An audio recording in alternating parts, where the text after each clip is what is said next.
Hey everyone, just want to share a few thoughts. I'm not sure how widespread this is in regards to the body of Messiah. I can only speak of my immediate area where I live and the believers in this area and the surrounding areas.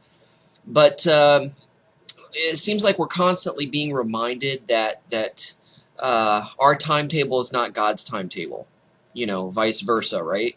God's ways are so far above and beyond our ways, and sometimes we get stuck in our man-made customs and traditions.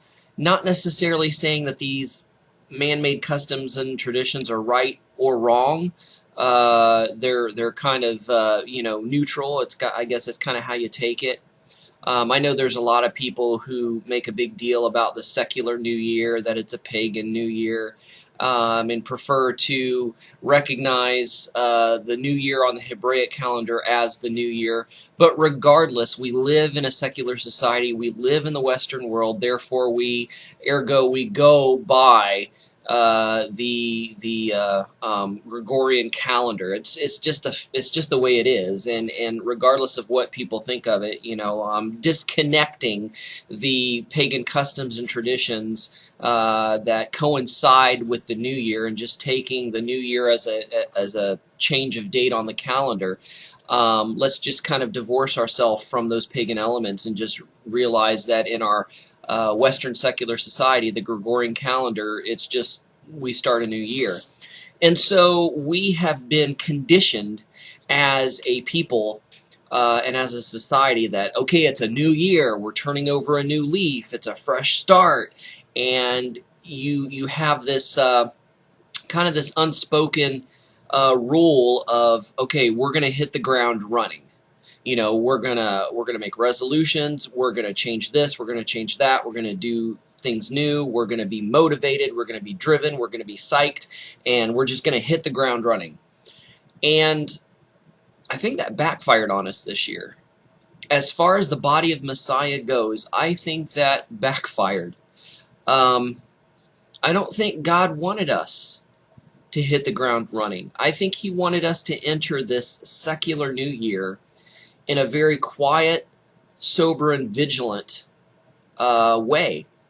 And instead, we had all these ideas, and a lot of these were great ideas, godly ideas, ministry ideas, etc., etc., and we wanted to implement those and hit the ground running. But what I found out with myself, and consequently with other believers I discovered were going through almost identical, the exact same thing. When God tries to get your attention, and He tries to say, hey, hey, come here. Okay, stop, come here.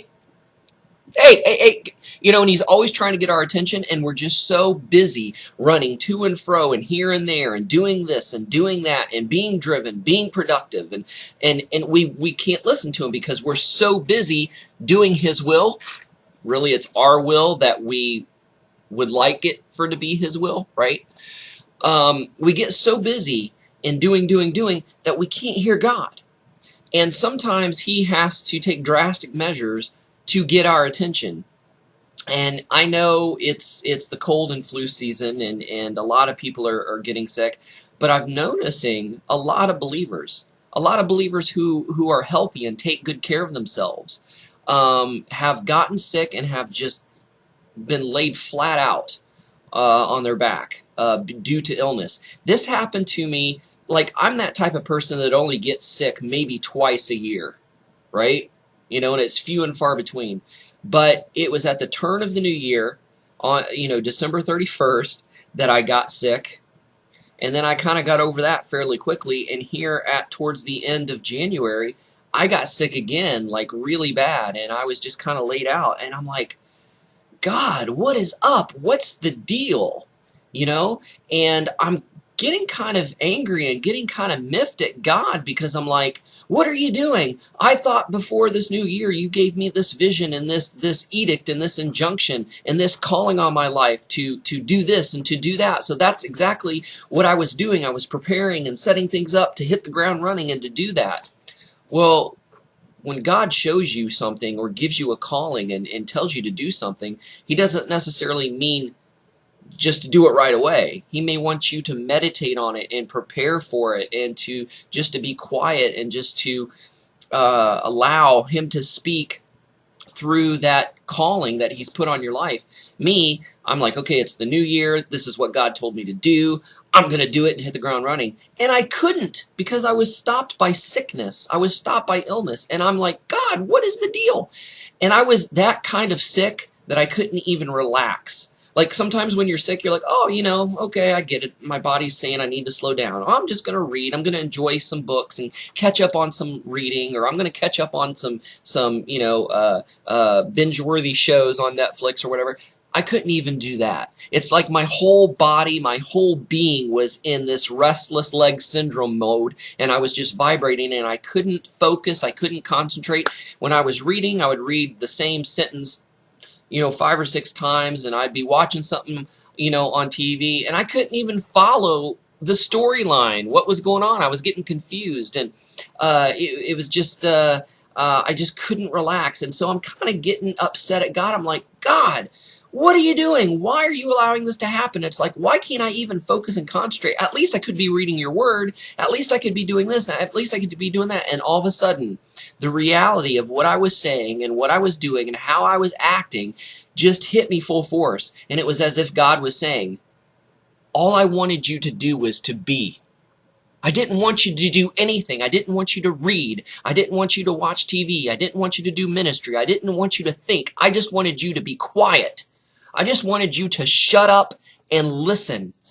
Because 2018 or 5778, whatever date you want to use, Gregorian calendar, Hebrew calendar, I've got special, great things that I want to do, and I want to do through you, and I want to accomplish. But I can't do those until you shut up and hear me out and listen to me.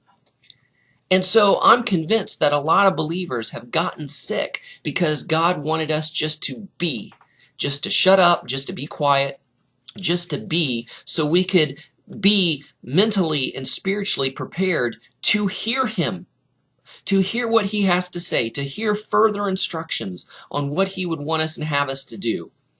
And so because we were rushing here and rushing there and being driven and turning over a new leaf and doing these projects and hitting the ground running for the new year, we couldn't hear him because we were so busy and weren't listening. And so, boom, he allowed sickness to hit us.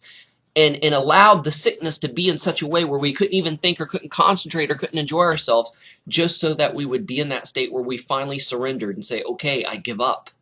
Okay, I'm ready to listen. I get it now.